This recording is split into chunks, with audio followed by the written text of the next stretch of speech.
let me read to you a portion from my book, Fueling the Fires of First Love. David states this in Psalm 13:4. Lest my enemies say, I have prevailed against him, lest those who trouble me rejoice when I am moved. What's the context? He had just prayed, enlighten my eyes, cause me to see, lest I sleep in the sleep of death. If I don't see you rightly and see the world rightly, I'll rest in a state of death, and people will see that I'm moved from my faithfulness and commitment to you, God. So help me see so that I continue to follow you and glorify your name even in the middle of hardship. If God does not rescue David by renewing David and enlightening David, then David has no victory over his enemies. His enemies of sin and Satan will triumph over him, keeping his soul in bondage and despair.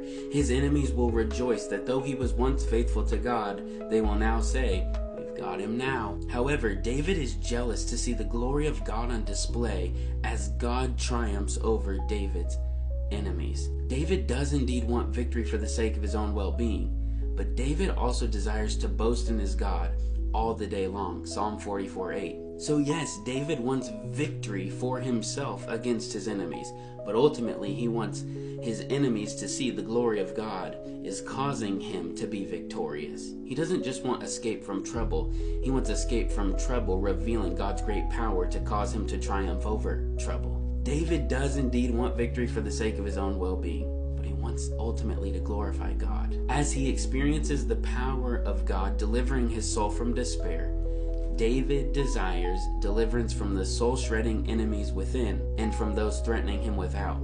And God is able to deliver us from both. If you've been terrorized by inward fears, you've been miserable, not finding joy and satisfaction in God, you've given yourself over to sin and the lust and the cravings of the flesh, God is able to deliver you. May he glorify his name in and through your life.